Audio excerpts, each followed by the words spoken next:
ವಿದ್ಯಾರ್ಥಿನಿಯರಿಗೆ 8ನೇ ತರಗತಿ ಸಮಾಜ ವಿಜ್ಞಾನದ ಅರ್ಥಶಾಸ್ತ್ರ ವಿಭಾಗದ ಪಾಠಕ್ಕೆ ತಮ್ಮೆಲ್ಲರಿಗೂ ಸ್ವಾಗತವನ್ನು ಕೋರ್ತಾ, ವಿದ್ಯಾರ್ಥಿಗಳೇ, ಕಳೆದ ವಿಡಿಯೋದಲ್ಲಿ ನಾವು ಅರ್ಥಶಾಸ್ತ್ರದ ಪರಿಚಯದ ಬಗ್ಗೆ ತಿಳಿಸ್ಕೊಟ್ಟಿದ್ದೆ. ಈಗ ಈ ಅರ್ಥಶಾಸ್ತ್ರದ ಪರಿಚಯದ ಬಗ್ಗೆ ಕೆಲವು ಪ್ರಶ್ನೆಗಳನ್ನು ಕೇಳಿ ಈ ಪಾಠದ ಮುಂದಿನ ಭಾಗನ ನಾನೀಗ ಮುಂದುವರಿಸ್ತಾ ಇದ್ದೀನಿ. ವಿದ್ಯಾರ್ಥಿಗಳೇ, ಅರ್ಥಶಾಸ್ತ್ರ ಎಂಬತಕ್ಕಂಥ ಪದ ಯಾವ ಭಾಷೆಯ ಪದದಿಂದ ಉಗಮ ಹೊಂದಿದೆ? ಯಾವ ಭಾಷೆಯ ಪದದಿಂದ ಉಗಮ ಹೊಂದಿದೆ? ಗ್ರೀಕ್ ಪದವಾದಂತಹ ಓಕೋಸ್ ಮತ್ತು ನೋಮೋಸ್ ಎಂಬ ಪದಗಳಿಂದ ಉಂಟಾಗಿದೆ. ಸರಿ ವಿದ್ಯಾರ್ಥಿಗಳೇ, ಇನ್ನ ಅರ್ಥಶಾಸ್ತ್ರದ ಅಧ್ಯಯನದ ಪ್ರಯೋಜನವನ್ನ ತಿಳಿಸ್ತೀರಾ ಯಾರಾದ್ರೂ? ಅರ್ಥಶಾಸ್ತ್ರವನ್ನ ನಾವು ಯಾವ್ಯಾವ ಕಾರಣಕ್ಕಾಗಿ ಅಧ್ಯಯನ ಮಾಡಬೇಕು, ಇದರಿಂದ ನಮಗೇನು ಪ್ರಯೋಜನ, ದೇಶಕ್ಕೆ, ವ್ಯಕ್ತಿಗಳಿಗೆ, ದೇಶದ ಆರ್ಥಿಕ ಸಮಸ್ಯೆಗಳನ್ನ ತಿಳ್ಕೊಂಡ್ಲಿಕ್ಕೆ, ದೇಶವನ್ನ ಆರ್ಥಿಕ ಅಭಿವೃದ್ಧಿ ಪಡಿಸೋದನ್ನ, ಕುಟುಂಬದ ಆರ್ಥಿಕ ಪ್ರಗತಿಯನ್ನ ತಿಳಿಸುತ್ತೆ ಅಲ್ವಾ? ಸೊ ಹೀಗೆ ಅನೇಕ ಪ್ರಯೋಜನಗಳನ್ನ ಅರ್ಥಶಾಸ್ತ್ರ ಅಧ್ಯಯನ ಮಾಡೋದ್ರಿಂದ ನಾವು ಪಡೆದುಕೊಳ್ಳಬಹುದು ಅಂತ ತಿಳ್ಕೊಂಡಿದ್ವಿ ಕಳೆದ ತರಗತಿಯಲ್ಲಿ. ವಿದ್ಯಾರ್ಥಿಗಳೇ, ಹಾಗಾದ್ರೆ ಈ ಒಂದು ಪಾಠದ ಮುಂದಿನ ವಿಭಾಗ ಆರ್ಥಿಕ ಚಟುವಟಿಕೆಗಳ ಬಗ್ಗೆ ನಾವೀಗ ತಿಳಿದುಕೊಳ್ಳೋಣ. ಅಷ್ಟೇ ಅಲ್ಲದೆ ಸೂಕ್ಷ್ಮ ಅರ್ಥಶಾಸ್ತ್ರ ಮತ್ತು ವಿಶಾಲಾತ್ಮಕ ಅರ್ಥಶಾಸ್ತ್ರ, ಅದೇ ರೀತಿ ಮೂಲಭೂತ ಆರ್ಥಿಕ ಸಮಸ್ಯೆಗಳು, ಇವೆಲ್ಲವುಗಳನ್ನ ನಾವು ಇವತ್ತು ಇಂದಿನ ತರಗತಿಯಲ್ಲಿ ತಿಳ್ಕೊಂತೀವಿ. ಮೊಟ್ಟ ಮೊದಲಾಗಿ ಈ ಪಾಠದ ಮುಂದಿನ ಭಾಗ ಆರ್ಥಿಕ ಚಟುವಟಿಕೆಗಳ ಬಗ್ಗೆ ತಿಳ್ಕೊಳ್ಳೋಣ. ಆರ್ಥಿಕ ಚಟುವಟಿಕೆಗಳು.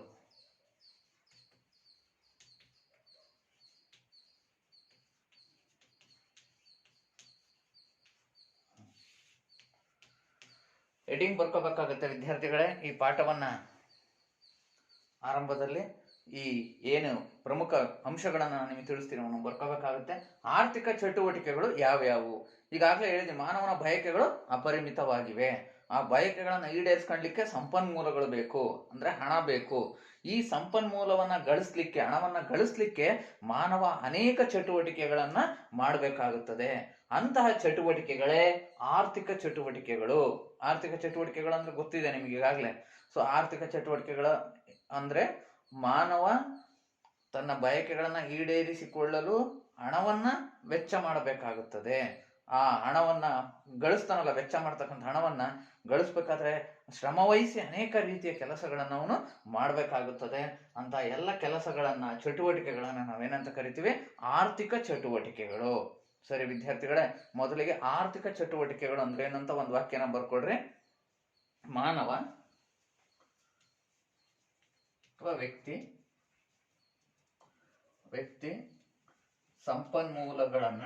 ಸಂಪನ್ಮೂಲಗಳನ್ನು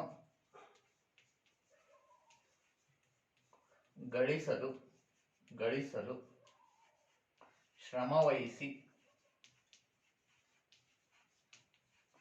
ಶ್ರಮವಹಿಸಿ ಮಾಡುವ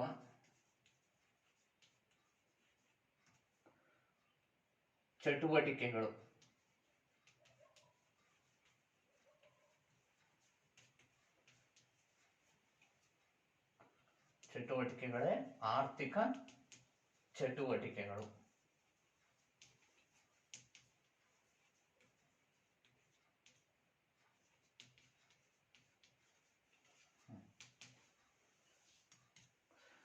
ಸೊ ಈ ಎಲ್ಲ ಆರ್ಥಿಕ ಚಟುವಟಿಕೆಗಳನ್ನ ನಾವು ಇವತ್ತು ಈ ತರಗತಿಯಲ್ಲಿ ತಿಳ್ಕೊಳ್ಳೋಣ. ಯಾವ್ಯಾವ ಆರ್ಥಿಕ ಚಟುವಟಿಕೆಗಳು ನೋಡಿ ವಿದ್ಯಾರ್ಥಿಗಳ, ಮೊದಲನೇದು ಉತ್ಪಾದನೆ,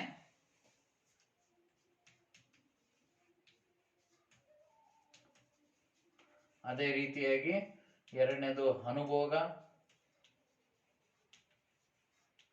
ಅದೇ ರೀತಿ ಮೂರನೇದು ವಿತರಣೆ,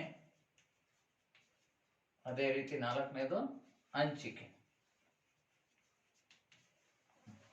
ವಿದ್ಯಾರ್ಥಿಗಳೇ, ಈ 4 ಆರ್ಥಿಕ ಚಟುವಟಿಕೆಗಳ ಜೊತೆಗೆ ಇನ್ನೂ ಕೆಲವು ಆರ್ಥಿಕ ಚಟುವಟಿಕೆಗಳಿದಾವೆ. ಆದ್ರೆ ಅವು ಕೆಲವು ಯಾವ ಆರ್ಥಿಕವಾದಂತಹ ಪ್ರತಿಫಲವನ್ನು ನಿರೀಕ್ಷಿಸುವುದಿಲ್ಲವೋ ಅವು ಆರ್ಥಿಕ ಚಟುವಟಿಕೆ ಅನ್ನಲ್ಲ. ನೋಡಿ ವಿದ್ಯಾರ್ಥಿಗಳ, ಶಿಕ್ಷಕರು ಮನೆಯಲ್ಲಿ ಕೆಲವು ವಿದ್ಯಾರ್ಥಿಗಳನ್ನ ಮನಸ್ಸಂತೋಷಕ್ಕಾಗಿ ಕರೆದು ಪಾಠ ಹೇಳ್ಕೊಡ್ತಾರೆ. ಅಲ್ಲಿ ಯಾವುದೇ ರೀತಿಯಾದಂತಹ ಒಂದು ಸಂಭಾವನೆ ಅವರಿಗೆ ಬರುವುದಿಲ್ಲ, ಅದು ಸಂತೋಷಕ್ಕಾಗಿ ಮಾಡಿರ್ತಕ್ಕಂಥದ್ದು. ಆದ್ರೆ ಶಾಲೆಗಳಲ್ಲಿ ವೇತನಕ್ಕೋಸ್ಕರ ಅವರು ತಮ್ಮ ಕೆಲಸವನ್ನ ನಿರ್ವಹಿಸಿ ಬಂದಿರ್ತಾರೆ, ಪಾಠವನ್ನ ಮಾಡಿರ್ತಾರೆ. ಸೊ ಅದು ಆರ್ಥಿಕ ಚಟುವಟಿಕೆ ಆಗಿರ್ತದೆ. ಸೊ ಹಾಗೆ ತಾಯಿಯನ್ನ ತೆಗೆದುಕೊಂಡ್ರೆ ತಾಯಿ ಮನೆಯಲ್ಲಿ ಅನೇಕ ಕೆಲಸಗಳನ್ನ ತನ್ನ ಗಂಡನಿಗಾಗಿ ಮಕ್ಕಳಿಗಾಗಿ ಮಾಡಿರ್ತಾಳೆ, ಆದ್ರೆ ಅದಕ್ಕೆ ಆರ್ಥಿಕ ಪ್ರತಿಫಲವನ್ನ ನಿರೀಕ್ಷೆ ಮಾಡಲ್ಲ, ಮನಸ್ಸಂತೋಷಕ್ಕಾಗಿ ಮಾಡಿರ್ತಾಳೆ. ಅದು ನಾವು ದುಡಿಮೆ ಅನ್ನಲ್ಲ, ಅರ್ಥ ಆಗ್ತೈತೆ, ಆರ್ಥಿಕ ಚಟುವಟಿಕೆ ಅನ್ನಲ್ಲ. ಅದೇ ಬೇರೆಯವರ ಮನೆಯಲ್ಲಿ ಹಣಕ್ಕೋಸ್ಕರ ಆರ್ಥಿಕ ಸಂಪಾದನೆಗೋಸ್ಕರ ಅವಳು ಆ ಕೆಲಸವನ್ನ ಮಾಡಿ ಬಂದಿದ್ರೆ ಅದನ್ನ ನಾವೇನಂತ ಹೇಳ್ತೀವಿ, ಆರ್ಥಿಕ ಚಟುವಟಿಕೆ ಅಂತ ಕರಿತೀವಿ. ಸೊ ಹೀಗೆ ಯಾವ ಆ ಒಂದು ಗಳಿಕೆ ಅಥವಾ ಸಂಭಾವನೆ ರೂಪದಲ್ಲಿ ಪಡಿತಾನೆ ಒಬ್ಬ ವ್ಯಕ್ತಿ, ಆ ಕೆಲಸಗಳೆಲ್ಲವೂ ಕೂಡ ಆರ್ಥಿಕ ಚಟುವಟಿಕೆಗಳ ವ್ಯಾಪ್ತಿಯಲ್ಲಿ ಬರ್ತವೆ. ನೋಡಿ, ಉತ್ಪಾದನೆ ಅಂದ್ರೆ ಏನು? ವಸ್ತುಗಳನ್ನ ಉತ್ಪಾದನೆ ಮಾಡ್ತಕ್ಕಂಥದ್ದು, ಸರಕು ಸೇವೆಗಳನ್ನ ಉತ್ಪಾದನೆ ಮಾಡ್ತಕ್ಕಂಥದ್ದು. ನೋಡಿ, ಈ ಕೃಷಿ ಆಗಿರ್ಬೋದು, ಕೈಗಾರಿಕೆಯಲ್ಲಿ ಆಗಿರ್ಬೋದು ಅಲ್ವಾ. ಸೊ ಇನ್ನು ಅನೇಕ ಕ್ಷೇತ್ರಗಳಲ್ಲಿ ಅನೇಕ ಸರಕುಗಳನ್ನ ಬೆಳೆಗಳನ್ನ ಬೆಳೀತಕ್ಕಂಥದ್ದು, ವಸ್ತುಗಳನ್ನು ಉತ್ಪಾದಿಸ್ತಕ್ಕಂಥದ್ದು. ಸೊ ಇವೆಲ್ಲವೂ ಅದಕ್ಕೂ ಅನೇಕ ಸೇವೆಗಳನ್ನ ಉಂಟು ಮಾಡ್ತಕ್ಕಂಥದ್ದು, ಸಾರಿಗೆ ಆಗಿರ್ಬೋದು, ವಿದ್ಯುತ್ ಶಕ್ತಿ ಆಗಿರ್ಬೋದು, ಬ್ಯಾಂಕುಗಳಾಗಿರ್ಬೋದು ಅಲ್ವಾ. ಇವೆಲ್ಲ ಒಂದು ಸರಕು ಸೇವೆಗಳನ್ನ ಉತ್ಪಾದಿಸುವ ಅಂಗವನ್ನೇ ನಾವೇನಂತ ಹೇಳ್ತೀವಿ, ಉತ್ಪಾದನಾ ಚಟುವಟಿಕೆಗಳು ಅಂತ ಕರಿತೀವಿ ವಿದ್ಯಾರ್ಥಿಗಳೇ. ಸೊ ಉತ್ಪಾದನೆ ಚಟುವಟಿಕೆ ಅಂದ್ರೆ ಏನು ಗೊತ್ತಾಯ್ತು. ಇನ್ನು ಅನುಭೋಗ ಚಟುವಟಿಕೆಗಳು ಅಂದ್ರೆ ಯಾವುದು? ಇದು ಕೂಡ ಆರ್ಥಿಕ ಚಟುವಟಿಕೆಯಲ್ಲಿ ಅತ್ಯಂತ ಪ್ರಮುಖವಾದಂತ ಚಟುವಟಿಕೆ. ಯಾವುದು? ಅನುಭೋಗ ಚಟುವಟಿಕೆ. ಸೊ ಯಾರು ಇದರಲ್ಲಿ ಭಾಗವಹಿಸುವವರು? ಗ್ರಾಹಕರು. ಅಂದ್ರೆ ಹಿಂದಿನ ತರಗತಿಯಲ್ಲಿ ನೀವು ತಿಳ್ಕೊಂಡಿದ್ದೀರಿ, ಗ್ರಾಹಕರು ಅಂದ್ರೆ ಯಾರು? ಆ ಸರಕುಗಳನ್ನ ಕೊಂಡುಕೊಳ್ತಕ್ಕಂಥವ್ರು ಅಂತ, ಕೊಂಡುಕೊಂಡು ಅವುಗಳನ್ನ ಬಳಸ್ತಕ್ಕಂಥವ್ರು, ಆ ಮೂಲಕ ತಮ್ಮ ಬಯಕೆಗಳನ್ನ ಪೂರೈಸಿಕೊಳ್ಳುವವರು. ಸೊ ಹಾಗಾದ್ರೆ ಅನುಭೋಗ ಚಟುವಟಿಕೆ ಅಂತಂದ್ರೆ ಗ್ರಾಹಕರು ಒಂದು ಹಣವನ್ನ ಕೊಟ್ಟು ಸರಕುಗಳನ್ನ ಕೊಂಡುಕೊಂಡು ಅವುಗಳನ್ನ ಬಳಸಿ ಬಯಕೆಗಳನ್ನ ತೃಪ್ತಿಪಡಿಸಿಕೊಳ್ತಕ್ಕಂಥವ್ರು, ಅಂತವ್ರನ್ನ ನಾವೇನಂತ ಹೇಳ್ತೀವಿ? ಅನುಭೋಗಿಗಳು ಅಂತ ಕರಿತೀವಿ. ಅನುಭೋಗ ಚಟುವಟಿಕೆಗಳು ಅಂತಂದ್ರೆ ಸರಕುಗಳನ್ನ ಕೊಂಡುಕೊಳ್ಳುವವರು ಎಂದರ್ಥ. ಸಂಕ್ಷಿಪ್ತವಾಗಿ ಆ ರೀತಿ ನೀವು ತಿಳ್ಕೋಬಹುದು. ಅನುಭೋಗ ಚಟುವಟಿಕೆ ಅಂದ್ರೆ ಏನು?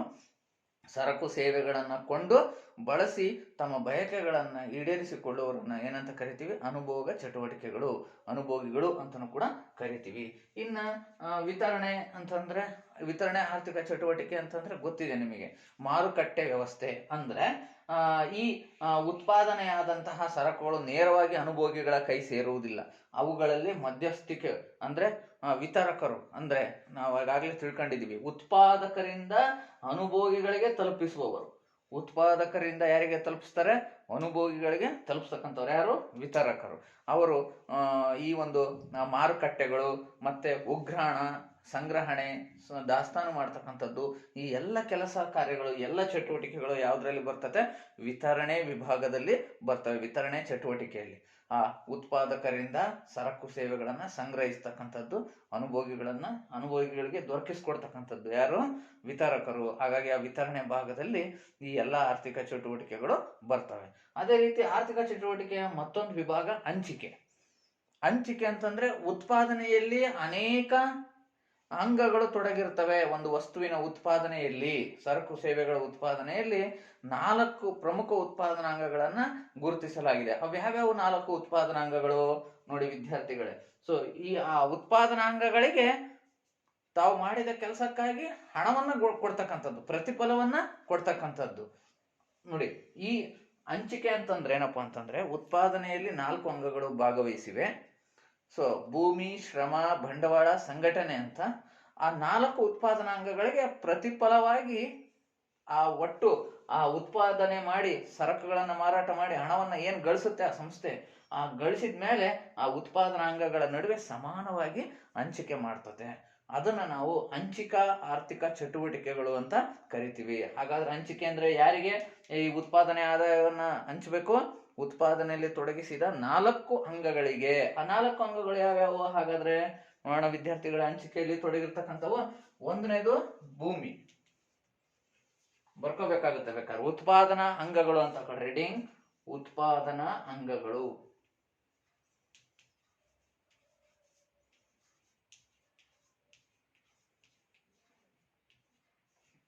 ಯಾವ್ಯಾವು? ಒಂದನೇದು ಭೂಮಿ, ಎರಡನೇದು ಶ್ರಮ, ಮೂರನೇದು ಭೂಮಿ ಶ್ರಮ, ಮೂರನೇದು ಬಂಡವಾಳ, ನಾಲ್ಕನೇದು ಸಂಘಟನಾಕಾರ. ಅಥವಾ ಸಂಘಟನೆ. ನೋಡಿ ವಿದ್ಯಾರ್ಥಿಗಳೇ, ಸೊ ಈ 4 ಉತ್ಪಾದನಾಂಗಗಳಿಗೆ ವಸ್ತುಗಳ ಉತ್ಪಾದನೆ ಆದ್ಮೇಲೆ ಏನು ಆದಾಯವನ್ನ ಗಳಿಸ್ತವೆ, ಮಾರಾಟ ಎಲ್ಲ ಆದ್ಮೇಲೆ ಆ ಆದಾಯವನ್ನ 4 ಉತ್ಪಾದನಾಂಗಗಳಿಗೆ ಕೊಡಬೇಕು. ಈಗ ಯಾವುದೋ ಒಂದು ನಿರ್ದಿಷ್ಟ ಪ್ರದೇಶದಲ್ಲಿ ವ್ಯವಸಾಯವನ್ನ ಮಾಡಿದ್ರು ಅಥವಾ ಕಟ್ಟಡವನ್ನ ಕಟ್ಟಿದ್ರು ಕೈಗಾರಿಕೆಗಳು, ಸೊ ಆ ಪ್ರದೇಶಕ್ಕನ್ನ ನಾವೇನಂತ ಹೇಳ್ತೀವಿ, ಅದು ಕೂಡ ಒಂದು ಉತ್ಪಾದನಾಂಗ. ಯಾವ್ದದು? ಭೂಮಿ. ಅದಕ್ಕೆ ಕೊಡಬೇಕು ಗೇಣಿ ಅಂದ್ರೆ ಬಾಡಿಗೆ. ಭೂಮಿಗೆ ಕೊಡುವ ಪ್ರತಿಫಲ ಬಂದಿರತಕ್ಕಂಥ ಹಣದಲ್ಲಿ, ವಸ್ತುವಿನ ಉತ್ಪಾದನೆ ಮಾಡಿ ಮಾರಾಟ ಬಂದಿರ್ತಲ್ಲ ಹಣದಲ್ಲಿ 4 ಭಾಗ ಹೋಗುತ್ತೆ. ಯಾರ್ಯಾರಿಗೆ ಹೋಗುತ್ತೆ? ಉತ್ಪಾದನೆಯಲ್ಲಿ ಭಾಗವಹಿಸಿದ 4 ಅಂಗಗಳಿಗೆ ಹೋಗುತ್ತೆ. ಭೂಮಿಗೆ ಗೇಣಿ ರೂಪದಲ್ಲಿ, ಅದೇ ರೀತಿ ಶ್ರಮಕ್ಕೆ ಕೂಲಿ ರೂಪದಲ್ಲಿ, ಅಂದ್ರೆ ಕಾರ್ಮಿಕರು ಅಲ್ಲಿ ಕೆಲಸ ಮಾಡಿರ್ತಾರೆ ವ್ಯಕ್ತಿಗಳು, ಆ ಒಂದು ಜಮೀನಲ್ಲಿ ಕೆಲಸ ಮಾಡಿರ್ತಕ್ಕಂಥವ್ರಾಗಿರ್ಬೋದು, ಕೈಗಾರಿಕೆಗಳು, ಒಟ್ಟು ಕೆಲಸ ಮಾಡಿರ್ತಕ್ಕಂಥವ್ರಿಗೆ ಅವರಿಗೆ ಪ್ರತಿಫಲ ರೂಪದಲ್ಲಿ ಯಾವುದನ್ನ ಕೊಡ್ತಾರೆ? ಕೂಲಿಯನ್ನ. ಅದೇ ರೀತಿ ಬಂಡವಾಳಕ್ಕೆ ಬಡ್ಡಿಯನ್ನ. ನೋಡಿ, ಬಂಡವಾಳಕ್ಕೆ ಬಡ್ಡಿಯನ್ನ. ಅದೇ ರೀತಿ ಸಂಘಟನಾಕಾರನಿಗೆ ಕೊನೆಗೆ ಸಿಗ್ತಕ್ಕಂಥ ಪ್ರತಿಫಲ ಲಾಭ. ಸೊ ಹೀಗೆ ಈ ವಸ್ತುವಿನ ಉತ್ಪಾದನೆಯಿಂದ ಬಂದಂತ ಹಣ ಉತ್ಪಾದಕರು ಕೊನೆಗೆ ಏನ್ ಗಳಿಸ್ತಾರೆ ಆದಾಯ, ಅದನ್ನ ಎಷ್ಟು ಅಂಗಗಳಿಗೆ ಹಂಚಿಕೆ ಮಾಡ್ತಾರೆ? ಈ 4 ಅಂಗಗಳಿಗೆ. ಭೂಮಿಗೆ ಗೇಣಿ, ಶ್ರಮಕ್ಕೆ ಕೂಲಿ, ಬಂಡವಾಳಕ್ಕೆ ಬಡ್ಡಿ, ಸಂಘಟನೆಗೆ ಲಾಭ. ಸೊ ಈ ರೀತಿ 4 ಉತ್ಪಾದನಾಂಗಗಳಿಗೆ ಪ್ರತಿಫಲ ರೂಪದಲ್ಲಿ ಆದಾಯ ದೊರೆಯುತ್ತದೆ ಅಲ್ವಾ ವಿದ್ಯಾರ್ಥಿಗಳೇ? ಸೊ ಇಷ್ಟು ಈ ಆರ್ಥಿಕ ಚಟುವಟಿಕೆಗಳು. ಈ 4 ಆರ್ಥಿಕ ಚಟುವಟಿಕೆಗಳು ತಿಳ್ಕೊಂಡಿದ್ದೀರಲ್ಲ. ಈ ಪಾಠದ ನಂತರ ಮತ್ತೆ ಇದರ ಬಗ್ಗೆ ಕೆಲವು ಪ್ರಶ್ನೆಗಳನ್ನ ನಾನು ಕೇಳ್ತೀನಿ. ಸೊ ಇಷ್ಟು ಈ ಒಂದು ಆರ್ಥಿಕ ಚಟುವಟಿಕೆಗಳು. ನೆಕ್ಸ್ಟ್ ಈ ಅರ್ಥಶಾಸ್ತ್ರದ ವ್ಯಾಪ್ತಿ, ಇದರಲ್ಲಿ ಅನೇಕ ಚಟುವಟಿಕೆಗಳು ಸೇರ್ಕೊಂಡಿವೆ, ವಿಶಾಲವಾಗಿದೆ. ಆದ್ರೆ ಅಧ್ಯಯನದ ದೃಷ್ಟಿಯಿಂದ ಇದನ್ನು ನಾವು 2 ಭಾಗವಾಗಿ ಮಾಡ್ತೀವಿ, ಅದನ್ನ ತಿಳ್ಕೊಳ್ಳಿ.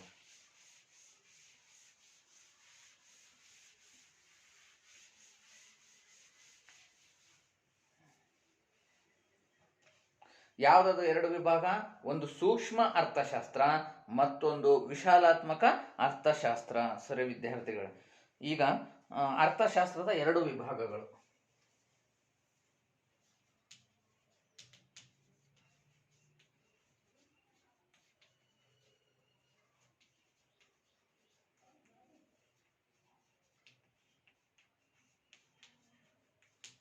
ಒಂದನೇದು ಸೂಕ್ಷ್ಮ ಅರ್ಥಶಾಸ್ತ್ರ. ಬರ್ಕೋಬೇಕು ವಿದ್ಯಾರ್ಥಿಗಳ ಈ ಪಾಯಿಂಟ್ಸ್ ಗಳನ್ನ. ಅರ್ಥಶಾಸ್ತ್ರದ 2 ವಿಭಾಗಗಳು: ಸೂಕ್ಷ್ಮ ಅರ್ಥಶಾಸ್ತ್ರ,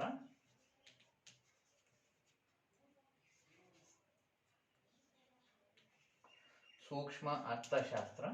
ಎರಡನೇದು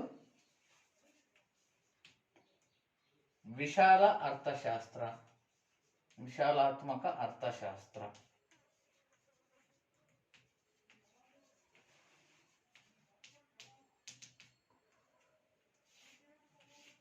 ನೋಡಿ ವಿದ್ಯಾರ್ಥಿಗಳ ಹೆಸರೇ ಹೇಳ್ತೈತಿ, ಸೂಕ್ಷ್ಮ ಅಂತಂದ್ರೆ ಚಿಕ್ಕದು ಅಂತ. ಸೂಕ್ಷ್ಮ ಅಂದ್ರೆ ಚಿಕ್ಕ. ವಿಶಾಲಾತ್ಮಕ ಅರ್ಥಶಾಸ್ತ್ರ ಅಂದ್ರೆ ದೊಡ್ಡ ಘಟಕಗಳು. ಅಂದ್ರೆ ಆರ್ಥಿಕ ಚಟುವಟಿಕೆಗಳ ವ್ಯಾಪ್ತಿಗಳು ಈ ಮಟ್ಟದಲ್ಲಿರ್ತವೆ. ಇವುಗಳ ಆಧಾರದ ಮೇಲೆ, ಆರ್ಥಿಕ ಚಟುವಟಿಕೆಗಳ ವ್ಯಾಪ್ತಿಯ ಆಧಾರದ ಮೇಲೆ ಸೂಕ್ಷ್ಮ ಅರ್ಥಶಾಸ್ತ್ರ, ವಿಶಾಲಾತ್ಮಕ ಅರ್ಥಶಾಸ್ತ್ರ. ಅಂದ್ರೆ ಸಮಾಜದ ಚಿಕ್ಕ ಘಟಕಗಳ ಬಗ್ಗೆ ಅಧ್ಯಯನ ಮಾಡ್ತಕ್ಕಂಥದ್ದು. ಸಮಾಜದ ಅತಿ ಚಿಕ್ಕ ಘಟಕ ಯಾವುದು? ಹಾಗಾದ್ರೆ ಸಮಾಜಶಾಸ್ತ್ರ ಪಾಠದಲ್ಲಿ ತಿಳ್ಕೊಂಡಿದ್ದೀರಿ ನೀವು ಈಗಾಗಲೇ. ಸಮಾಜದ ಅತಿ ಚಿಕ್ಕ ಘಟಕ ಯಾವುದು? ಕುಟುಂಬ. ಸೊ ಅದೇ ರೀತಿಯಾಗಿ ಈ ಸಣ್ಣ ವ್ಯವಹಾರ ಸಂಸ್ಥೆಗಳು, ಈ ಕುಟುಂಬ ವ್ಯವಹಾರ ಸಂಸ್ಥೆಗಳ ಆರ್ಥಿಕ ಚಟುವಟಿಕೆಗಳ ಅಧ್ಯಯನ ಸೂಕ್ಷ್ಮ ಅರ್ಥಶಾಸ್ತ್ರದ ವ್ಯಾಪ್ತಿಯಲ್ಲಿ ಬರ್ತದೆ ವಿದ್ಯಾರ್ಥಿಗಳೇ. ನೋಡಿ, ಸಮಾಜದ ಎಂತ ಘಟಕಗಳು? ಚಿಕ್ಕ ಘಟಕಗಳು. ಯಾವ್ಯಾವು? ಕುಟುಂಬ ಮತ್ತೆ ಸಣ್ಣ ಮಟ್ಟದ ವ್ಯವಹಾರ ಸಂಸ್ಥೆಗಳು. ಸಣ್ಣ ಮಟ್ಟದ ವ್ಯವಹಾರ ಸಂಸ್ಥೆಗಳು. ಸೊ ಈ ಕುಟುಂಬ ವ್ಯವಹಾರ ಸಂಸ್ಥೆಗಳ ಅಧ್ಯಯನವನ್ನ ಈ ಸೂಕ್ಷ್ಮ ಅರ್ಥಶಾಸ್ತ್ರ ನಿರ್ವಹಿಸುತ್ತದೆ, ಅವುಗಳ ವ್ಯಾಪ್ತಿಯಲ್ಲಿ ಬರುತ್ತದೆ. ಸೊ ಅದೇ ರೀತಿಯಾಗಿ ವಿಶಾಲಾತ್ಮಕ ಅರ್ಥಶಾಸ್ತ್ರ ಅಂತಂದ್ರೆ ಸಮಾಜದ ಅತ್ಯಂತ ದೊಡ್ಡ ದೊಡ್ಡ ಘಟಕಗಳು, ಸಮಾಜದ ಇಡೀ ರಾಷ್ಟ್ರದ, ಸಮಾಜದ ಅತಿ ದೊಡ್ಡ ಘಟಕ ಅಂದ್ರೆ ರಾಷ್ಟ್ರದ ಆರ್ಥಿಕ ಚಟುವಟಿಕೆಗಳ ಅಧ್ಯಯನ ಈ ವಿಶಾಲಾತ್ಮಕ ಅರ್ಥಶಾಸ್ತ್ರದಲ್ಲಿ ಕಂಡು ಬರುತ್ತೆ ವಿದ್ಯಾರ್ಥಿಗಳ. ನೋಡಿ, ಈ ವಿಶಾಲಾತ್ಮಕ ಅರ್ಥಶಾಸ್ತ್ರದಲ್ಲಿ ದೊಡ್ಡ ಅಂದ್ರೆ ರಾಷ್ಟ್ರಗಳ ಆರ್ಥಿಕ ಚಟುವಟಿಕೆ, ರಾಷ್ಟ್ರಗಳ ಆರ್ಥಿಕ ಚಟುವಟಿಕೆ. ಸೊ ಈ ರಾಷ್ಟ್ರಗಳ ಆರ್ಥಿಕ ಚಟುವಟಿಕೆ ವಿಶಾಲಾತ್ಮಕ ಅರ್ಥಶಾಸ್ತ್ರದಲ್ಲಿ ಕಂಡು ಬರುತ್ತೆ. ಸರಿ, ಹಾಗಾದ್ರೆ ಅರ್ಥಶಾಸ್ತ್ರ 2 ವಿಭಾಗಗಳು ನಿಮಗೆ ಪರಿಚಯ ಆಗಿವೆ. ಒಂದು ಸೂಕ್ಷ್ಮ ಅರ್ಥಶಾಸ್ತ್ರ ಅಂತ, ಮತ್ತೊಂದು ವಿಶಾಲಾತ್ಮಕ ಅರ್ಥಶಾಸ್ತ್ರ. ಸೂಕ್ಷ್ಮ ಅರ್ಥಶಾಸ್ತ್ರದಲ್ಲಿ ಕುಟುಂಬದ ಬಗ್ಗೆ ಅಲ್ವಾ, ಸಮಾಜದ ಚಿಕ್ಕ ಘಟಕಗಳು ಮತ್ತು ವ್ಯವಹಾರ ಸಂಸ್ಥೆಗಳು ಇವುಗಳ ಬಗ್ಗೆ ತಿಳ್ಕೊಳ್ತಕ್ಕಂಥದ್ದು. ಇನ್ನೊಂದು ವಿಶಾಲಾತ್ಮಕ ಅರ್ಥಶಾಸ್ತ್ರ ಅಂದ್ರೆ ಸಮಾಜದ ಅತಿ ದೊಡ್ಡ ಘಟಕ ರಾಷ್ಟ್ರ, ಸರ್ಕಾರದ ಆರ್ಥಿಕ ಚಟುವಟಿಕೆಗಳು ಇವೆಲ್ಲವೂ ಕೂಡ ವಿಶಾಲಾತ್ಮಕ ಅರ್ಥಶಾಸ್ತ್ರದ ವ್ಯಾಪ್ತಿಯಲ್ಲಿ ಕಂಡು ಬರ್ತವೆ ವಿದ್ಯಾರ್ಥಿಗಳೇ. ಈಗ ಒಂದೊಂದಾಗಿ ನಾವು ಸಂಕ್ಷಿಪ್ತವಾಗಿ ತಿಳ್ಕೊಳ್ಳೋಣ. ಈ ಕುಟುಂಬದ ನಿರ್ವಹಣೆಗೆ ಕುಟುಂಬದ ಒಡೆಯರು ಅಥವಾ ವ್ಯವಹಾರ ಸಂಸ್ಥೆಗಳ ಒಡೆಯರು ಅನೇಕ ಸಮಸ್ಯೆಗಳನ್ನ ಎದುರಿಸಬೇಕಾಗುತ್ತೆ. ಅಂದ್ರೆ ಅನೇಕ ಬಯಕೆಗಳನ್ನ ಆ ಕುಟುಂಬದವರು ಹೊಂದಿರ್ತಾರೆ. ಆ ಬಯಕೆಗಳಲ್ಲಿ ಮೊದಲನೇ ಬಯಕೆ ಯಾವುದು? ಆದ್ಯತೆಯ ಬಯಕೆಗಳನ್ನ ಈಡೇರಿಸ್ಕೊಳ್ತಕ್ಕಂಥದ್ದು, ಮಹತ್ವವಾದ ಬಯಕೆಯನ್ನ ಪೂರೈಸಿಕೊಳ್ಳುವುದು ಮೊದಲು. ಆಮೇಲೆ ಕೊರತೆಯಲ್ಲಿರ್ತಕ್ಕಂಥ ಸಂಪನ್ಮೂಲಗಳನ್ನ ಸರಿಯಾಗಿ ಸರಿದೂಗಿಸ್ಕೊಳ್ತಕ್ಕಂಥದ್ದು. ಮತ್ತೆ ಆ ಬಯಕೆಗಳನ್ನ ಈಡೇರಿಸಲಿಕ್ಕೆ ಸಂಪನ್ಮೂಲ ಸಂಗ್ರಹಿಸ್ಬೇಕಲ್ಲ, ಹಣವನ್ನ ಗಳಿಸ್ಬೇಕಲ್ಲ, ಅದಕ್ಕೆ ಯಾವ ಯಾವ ಆರ್ಥಿಕ ಚಟುವಟಿಕೆಗಳನ್ನ ತಾನು ನಿರ್ವಹಿಸಬೇಕು ಅಂತ ನಿರ್ಧರಿಸ್ಬೇಕು. ಯಾರು? ವ್ಯಕ್ತಿಗಳು, ಆ ಕುಟುಂಬದಲ್ಲಿನ ವ್ಯಕ್ತಿಗಳು ಆ ವ್ಯವಹಾರ ಸಂಸ್ಥೆಗಳನ್ನ ನೋಡ್ಕೊಂಡು ಹೋಗ್ತಕ್ಕಂಥವ್ರು ಅಲ್ವಾ. ಸೊ ಈ ಎಲ್ಲ ಅಂಶಗಳು ಸೂಕ್ಷ್ಮ ಅರ್ಥಶಾಸ್ತ್ರದ ವ್ಯಾಪ್ತಿಯಲ್ಲಿ ಕಂಡು ಬರ್ತವೆ. ಅಷ್ಟೇ ಅಲ್ಲದೆ ಒಂದು ಉದ್ಯಮ ಐತೆ, ಒಂದು ವ್ಯವಹಾರ ಸಂಸ್ಥೆ ಇದೆ ಅಂತ ಅಂದಾಗ ಅದು ಯಾವ ಸರಕುಗಳನ್ನ ಉತ್ಪಾದನೆ ಮಾಡಬೇಕು, ಮತ್ತೆ ಎಷ್ಟು ಪ್ರಮಾಣದಲ್ಲಿ ಉತ್ಪಾದನೆ ಮಾಡಬೇಕು ಅಲ್ವಾ. ಸೊ ತಾನು ಅಭಿವೃದ್ಧಿ ಹೊಂದಬೇಕಾದ್ರೆ ಯಾವ್ಯಾವ ಉತ್ಪಾದನಾ ತಂತ್ರಗಳನ್ನ ಅಳವಡಿಸ್ಕೊಳ್ಬೇಕು ಅಲ್ವಾ. ಸೊ ಅದೇ ರೀತಿ ಕನಿಷ್ಠ ಮತ್ತು ಈ ಒಂದು ಸರಕುಗಳನ್ನು ಉತ್ಪಾದಿಸಿದ ಮೇಲೆ ಮಾರಾಟದ ಬೆಲೆನ ನಿಗದಿಪಡಿಸ್ಬೇಕು ಅಲ್ವಾ. ಸೊ ಹಾಗಾಗಿ ಮಾರುಕಟ್ಟೆಯಲ್ಲಿ ಕೊಳ್ಳುವವರು ಅಂದ್ರೆ ಅನುಭೋಗಿಗಳು ಗೊತ್ತಾಗ್ತೈತೆ, ಮತ್ತೆ ಈ ಉತ್ಪಾದಕರು ಅವರ ಉತ್ಪಾದನಾ ವೆಚ್ಚವನ್ನ ಆಧರಿಸಿಬಿಟ್ಟು, ಸರಕುಗಳ ಉತ್ಪಾದನಾ ವೆಚ್ಚವನ್ನ ಆಧರಿಸಿಬಿಟ್ಟು ಮತ್ತು ಅನುಭೋಗಿಗಳಿರ್ತಕ್ಕಂಥ ಹಣವನ್ನ ಆಧರಿಸಿಬಿಟ್ಟು ಬೆಲೆಯನ್ನ, ಆ ವಸ್ತುವಿನ ಬೆಲೆಯನ್ನ ನಿಗದಿಪಡಿಸ್ಬೇಕಾಗುತ್ತೆ ವಿದ್ಯಾರ್ಥಿಗಳೇ. ಸೊ ಹಾಗಾಗಿ ಈ ಎಲ್ಲ ಬೆಲೆಗಳ ನಿರ್ಣಯ ಇವೆಲ್ಲವೂ ಕೂಡ ಈ ಸೂಕ್ಷ್ಮ ಅರ್ಥಶಾಸ್ತ್ರದ ವ್ಯಾಪ್ತಿಯಲ್ಲಿ ಬರ್ತವೆ. ಇನ್ನು ವಿಶಾಲಾತ್ಮಕ ಅರ್ಥಶಾಸ್ತ್ರ ಅಂದ್ರೆ ಏನಂತ ತಿಳ್ಕೊಂಡ್ರೆ ನೀವು ಇಲ್ಲಿ ತನಕ, ರಾಷ್ಟ್ರದ ಆರ್ಥಿಕ ಚಟುವಟಿಕೆಗಳ ಅಧ್ಯಯನ. ಅಂದ್ರೆ ಸರ್ಕಾರ ಯಾವ ಯಾವ ಕಾರ್ಯಗಳು ಈ ವಿಶಾಲಾತ್ಮಕ ಅರ್ಥಶಾಸ್ತ್ರದಲ್ಲಿ ಕಂಡು ಬರ್ತವೆ. ಯಾವ್ಯಾವ ಬರ್ತವೆ ಹೇಳ್ರಿ ನೋಡೋಣ. ಹಾಗಾದ್ರೆ ಮೊದಲನೇದು ತೆರಿಗೆ ಸಂಗ್ರಹ.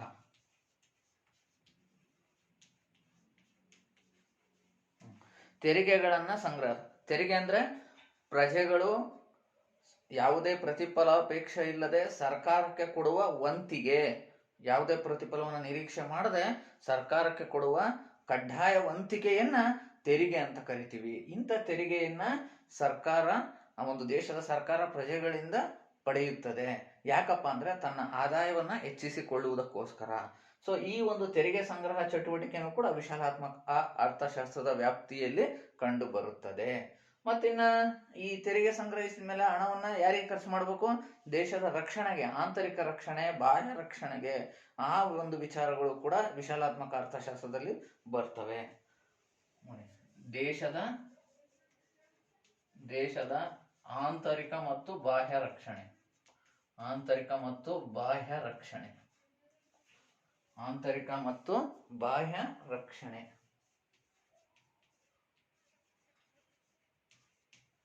ನೆಕ್ಸ್ಟ್ ಕಲ್ಯಾಣಾತ್ಮಕ ಚಟುವಟಿಕೆಗಳು. ಸರ್ಕಾರ ಜನಪರ ಕೆಲಸಗಳನ್ನ ಮಾಡಿಸ್ಬೇಕಾಗತ್ತೆ. ಜನಪರ ಕಲ್ಯಾಣ ಕಾರ್ಯಕ್ರಮಗಳು.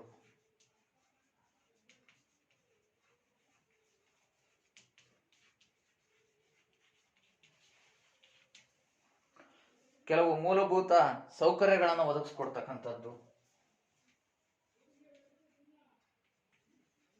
ಮೂಲಭೂತ ಸೌಕರ್ಯಗಳನ್ನು ಒದಗಿಸಿಕೊಡುವುದು.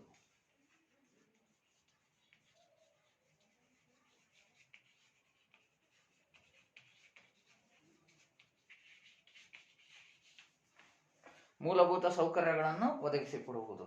ನೋಡಿ, ಇಷ್ಟೆಲ್ಲ ಅಂಶಗಳು ವಿಶಾಲಾತ್ಮಕ ಅರ್ಥಶಾಸ್ತ್ರದ ವ್ಯಾಪ್ತಿಯಲ್ಲಿ ಕಂಡು ಬರ್ತವೆ.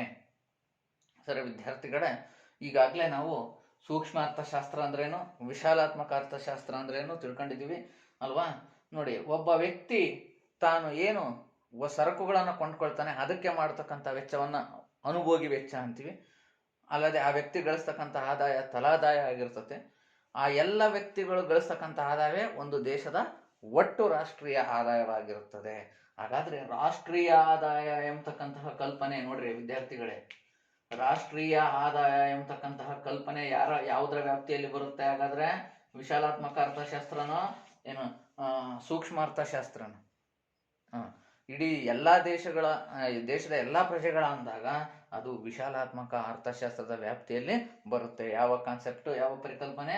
ರಾಷ್ಟ್ರೀಯ ಆದಾಯದ ಪರಿಕಲ್ಪನೆ. ಸರಿ ವಿದ್ಯಾರ್ಥಿಗಳೇ, ಈಗ ನೀವು ಸೂಕ್ಷ್ಮ ಅರ್ಥಶಾಸ್ತ್ರ ಮತ್ತು ವಿಶಾಲಾತ್ಮಕ ಅರ್ಥಶಾಸ್ತ್ರನ ತಿಳ್ಕೊಂಡಿದ್ದೀರಿ ಅಲ್ವಾ? ಇದು ಅರ್ಥ ಆಯ್ತಲ್ಲ? ಇನ್ನ ಈ ಒಂದು ಪಾಯಿಂಟ್ಸ್ ಬರ್ಕೋಬೇಕು. ನೆಕ್ಸ್ಟ್ ಈ ಒಂದು ಪಾಠದ ಕೊನೆಯ ಕಾನ್ಸೆಪ್ಟ್ ಮೂಲ ಆರ್ಥಿಕ ಪರಿಕಲ್ಪನೆಗಳು. ಅವುಗಳನ್ನ ನಾವು ಅರ್ಥಶಾಸ್ತ್ರದ ಮೂಲ ಆರ್ಥಿಕ ಸಮಸ್ಯೆಗಳು ಅವುಗಳನ್ನ ತಿಳ್ಕೊಳ್ಳೋಣ ಅರ್ಥಶಾಸ್ತ್ರದ ಪರಿಕಲ್ಪನೆಗಳಲ್ಲಿ.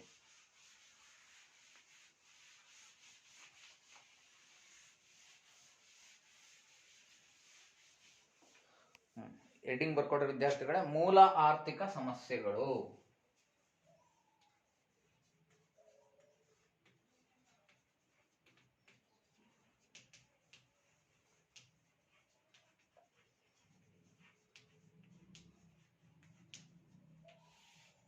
ಮೂಲ ಆರ್ಥಿಕ ಸಮಸ್ಯೆಗಳು ನೋಡಿ, ಈಗಾಗಲೇ ಹೇಳಿದ್ದೀನಿ ನಾನು, ಕೊರತೆಯ ಸಂಪನ್ಮೂಲ, ಅಪರಿಮಿತವಾದಂತಹ ಬಯಕೆಗಳು, ಎಲ್ಲ ಜನರ ಒಂದು ಮೂಲಭೂತ ಆರ್ಥಿಕ ಸೌಕರ್ಯಗಳ ಒಂದು ಸಮಸ್ಯೆನ ಹೋಗ್ಲಾಡಿಸ್ತಕ್ಕಂಥದ್ದು ಅಲ್ವಾ? ಸೊ ಅಂದ್ರೆ ಆಹಾರ, ಬಟ್ಟೆ, ವಸತಿ ದೊರೆಯುವ ಹಾಗೆ ಮಾಡ್ತಕ್ಕಂಥದ್ದು. ಈ ಎಲ್ಲ ಅಂಶಗಳನ್ನ ಸರ್ಕಾರನೂ ಕೂಡ ಗಮನದಲ್ಲಿ ಇಟ್ಕೊಂಡಿರುತ್ತೆ. ಸೊ ಹಾಗಾಗಿ ಈ ಆರ್ಥಿಕ ಚಟುವಟಿಕೆಗಳನ್ನ ನಿರ್ವಹಿಸಬೇಕಾದ್ರೆ ಅನೇಕ ಆರ್ಥಿಕ ಸಮಸ್ಯೆಗಳು ಎದುರಾಗ್ತವೆ. ಅಂತಹ ಮೂಲ ಆರ್ಥಿಕ ಸಮಸ್ಯೆಗಳನ್ನ ನಾವು ಈ ಒಂದು ಅರ್ಥಶಾಸ್ತ್ರದಲ್ಲಿ ತಿಳ್ಕೊಂಡು ಆ ಒಂದು ಆರ್ಥಿಕ ಸಮಸ್ಯೆಗಳಿಗೆ ಪರಿಹಾರವನ್ನ ಸೂಚಿಸುವ ನಿಟ್ಟಿನಲ್ಲಿ ನಾವು ಆಲೋಚಿಸಬೇಕಾಗುತ್ತದೆ ವಿದ್ಯಾರ್ಥಿಗಳೇ. ಹಾಗಾದ್ರೆ ಮೂಲ ಆರ್ಥಿಕ ಸಮಸ್ಯೆಗಳು ಯಾವ್ಯಾವು ಒಂದೊಂದನ್ನೇ ನಾವೀಗ ತಿಳ್ಕೊಂತ. ಮೊದಲನೇದು, ಏನನ್ನು ಉತ್ಪಾದಿಸಬೇಕು? ಫಸ್ಟ್ ಪಾಯಿಂಟ್, ಏನನ್ನು ಉತ್ಪಾದಿಸಬೇಕು?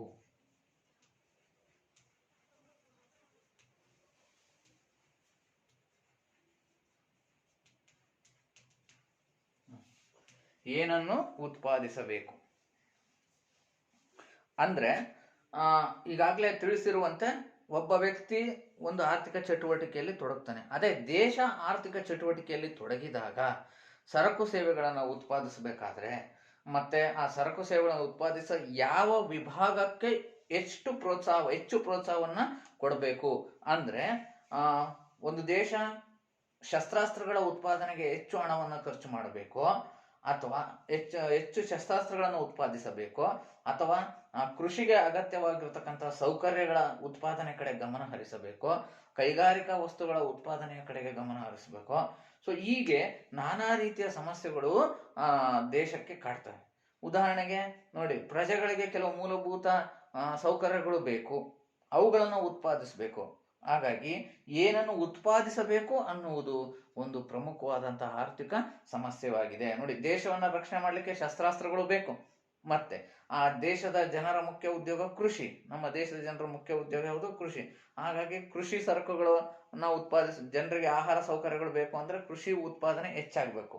ಅದೇ ರೀತಿ ಕೈಗಾರಿಕಾ ವಸ್ತುಗಳ ಉತ್ಪಾದನೆನೂ ಹೆಚ್ಚಾಗಬೇಕು. ಅದೇ ರೀತಿ ಬಡತನ, ಅನಕ್ಷರತೆ, ನಿರುದ್ಯೋಗ ಇವೆಲ್ಲವೂ ಹೋಗಲಾಡಿ ಜನರಿಗೆ ಮೂಲಭೂತ ಸೌಕರ್ಯಗಳು ದೊರೆಯಬೇಕು. ಅಂತಹ ವಸ್ತುಗಳನ್ನ ಉತ್ಪಾದಿಸಬೇಕು. ಸೊ ಹೀಗೆ ಏನನ್ನು ಉತ್ಪಾದಿಸಬೇಕು ಅನ್ನೋದು ಕೂಡ ಒಂದು ಮೂಲಭೂತವಾದಂತಹ ಆರ್ಥಿಕ ಸಮಸ್ಯೆಯಾಗಿ ಇವತ್ತು ದೇಶಕ್ಕೆ ಪರಿಣಮಿಸಿದೆ ವಿದ್ಯಾರ್ಥಿಗಳೇ. ಸೊ ಹಾಗಾಗಿ ಏನನ್ನು ಉತ್ಪಾದಿಸಬೇಕು ಎನ್ನುವುದು ಕೂಡ ಒಂದು ಮೂಲಭೂತ ಆರ್ಥಿಕವಾದಂತಹ ಸಮಸ್ಯೆ. ನೋಡಿ, ಇದರಲ್ಲಿ ಯಾವ್ಯಾವ ಪಾಯಿಂಟ್ ಬರ್ತವೆ? ಶಸ್ತ್ರಾಸ್ತ್ರಗಳು, ಕೃಷಿಗೆ ಬೇಕಾದಂತಹ ಸರಕುಗಳು, ಇವು. ಇನ್ನು ಹೇಗೆ ಉತ್ಪಾದಿಸಬೇಕು? ಎರಡನೇ ಸಮಸ್ಯೆ, ಮೂಲ ಆರ್ಥಿಕ ಸಮಸ್ಯೆ ಯಾವುದು? ಹೇಗೆ ಉತ್ಪಾದಿಸಬೇಕು?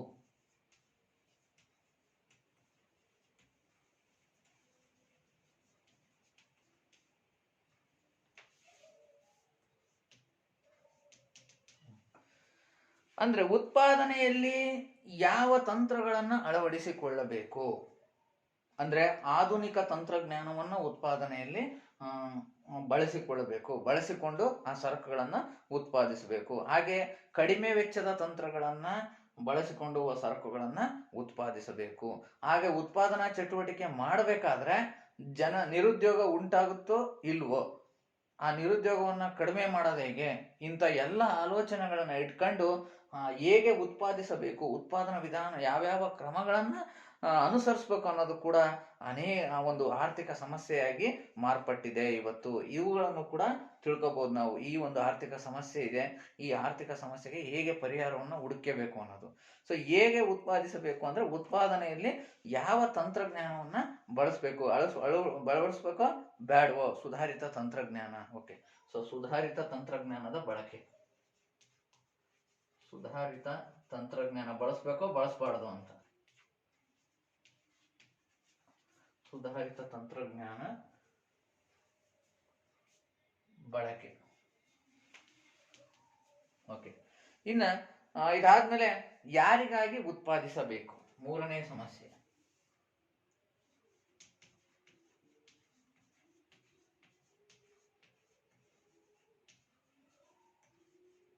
ಯಾರಿಗಾಗಿ ಉತ್ಪಾದಿಸಬೇಕು,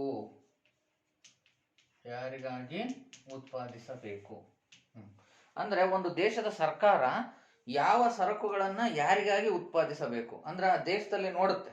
ಸೊ ಬಡವರ ಪ್ರಮಾಣ ಎಷ್ಟಿದೆ, ಶ್ರೀಮಂತರ ಪ್ರಮಾಣ ಎಷ್ಟಿದೆ, ಮತ್ತೆ ಬಡವರ ಸರಕುಗಳಿಗೆ ಉತ್ಪಾದಿಸೋದ್ರ ಕಡೆಗೆ ಹೆಚ್ಚು ಗಮನ ಕೊಡಬೇಕು, ಏನು ಶ್ರೀಮಂತರು ಬಳಸುವ ಸರಕುಗಳ ಉತ್ಪಾದನೆಯ ಕಡೆಗೆ ಹೆಚ್ಚು ಗಮನವನ್ನ ಕೊಡಬೇಕು ಅಂತ.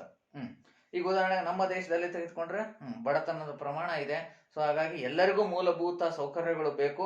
ಅಂತಹ ವಸ್ತುಗಳ ಕಡೆಗೆ, ಉತ್ಪಾದನೆ ಕಡೆಗೆ ಹೆಚ್ಚು ಗಮನ ಹರಿಸ್ಬೇಕು. ಅಂದ್ರೆ ಫಾರ್ ಎಕ್ಸಾಂಪಲ್ ಆಹಾರ ಪದಾರ್ಥಗಳು ಅಲ್ವಾ. ಸೊ ಅದೇ ರೀತಿಯಾಗಿ ಈ ಯಾರಿಗಾಗಿ ಉತ್ಪಾದಿಸಬೇಕು ಅನ್ನೋದು ಕೂಡ ಹೆಚ್ಚು ಸಮಸ್ಯೆ ಆಗಿದೆ.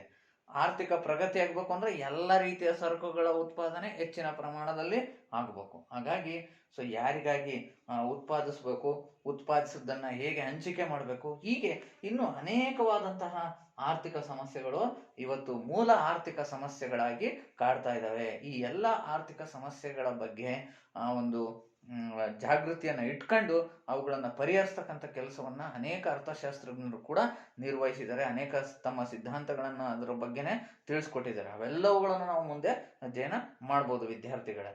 ಸರಿ, ಸೊ ಇಲ್ಲಿವರೆಗೂ ನಾವು ಅರ್ಥಶಾಸ್ತ್ರ ಪರಿಚಯ ಪಾಠದಲ್ಲಿ ಇವತ್ತಿನ ದಿವಸ ತರಗತಿಯಲ್ಲಿ ಏನೇನನ್ನ ಅಧ್ಯಯನ ಮಾಡಿದೀವಿ ಬರ್ಕೊಂಡಿದಿರಲ್ಲ ಪಾಯಿಂಟ್ಸ್. ಸೊ ಆರ್ಥಿಕ ಚಟುವಟಿಕೆಗಳ ಬಗ್ಗೆ ತಿಳ್ಕೊಂಡಿದ್ದೀರಿ.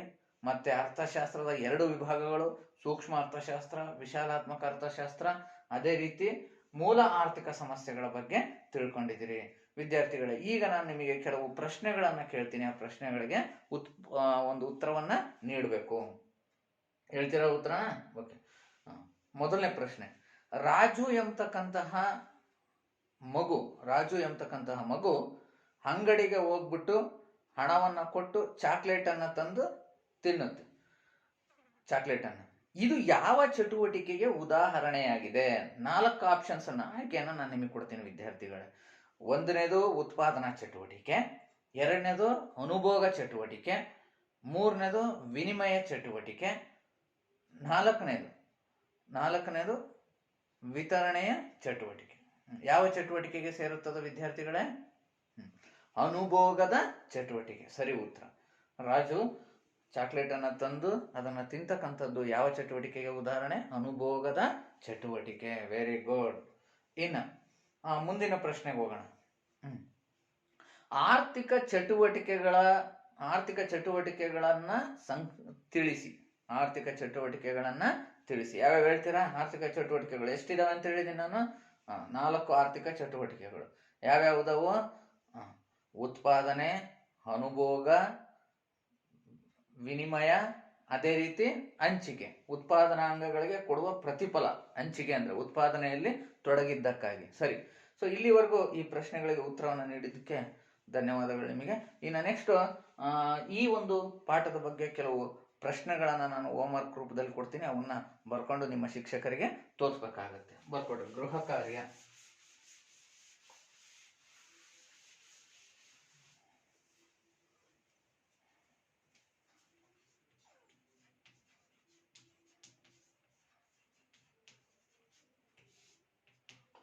ಗೃಹ ಕಾರ್ಯದಲ್ಲಿ ಮೊದಲನೇ ಪ್ರಶ್ನೆ, ಆರ್ಥಿಕ ಚಟುವಟಿಕೆಗಳು ಯಾವುವು?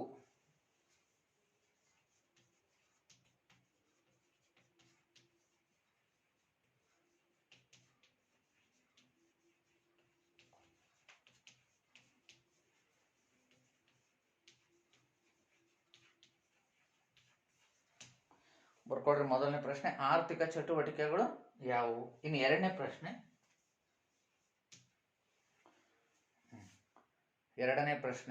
ಮೂಲ ಆರ್ಥಿಕ ಸಮಸ್ಯೆಗಳನ್ನು ತಿಳಿಸಿ.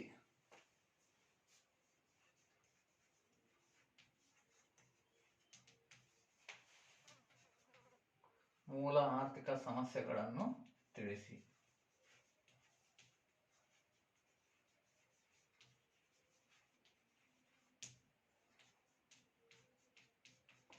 ಎರಡು ಪ್ರಶ್ನೆಗಳಿಗೆ ನೀವು ಹೋಮ್ವರ್ಕ್ನ ಮಾಡ್ಕೊಂಡ್ ಬರ್ಬೇಕಾಗತ್ತೆ ವಿದ್ಯಾರ್ಥಿಗಳೇ. ಇನ್ನ ಈ ಪಾಠದ ಅಂತ್ಯದಲ್ಲಿ ನಿಮ್ಗೊಂದು ಚಟುವಟಿಕೆಯನ್ನ ಕೊಡ್ತಿದ್ದೀನಿ. ಆ ಚಟುವಟಿಕೆನ ನೀವು ಮಾಡ್ಕೊಂಡ್ ಬರ್ಬೇಕಾಗತ್ತೆ. ಏನದು ಚಟುವಟಿಕೆ?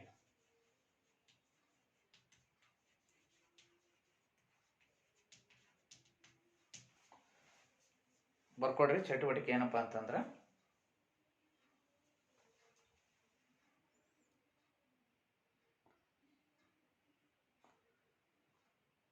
ವಿವಿಧ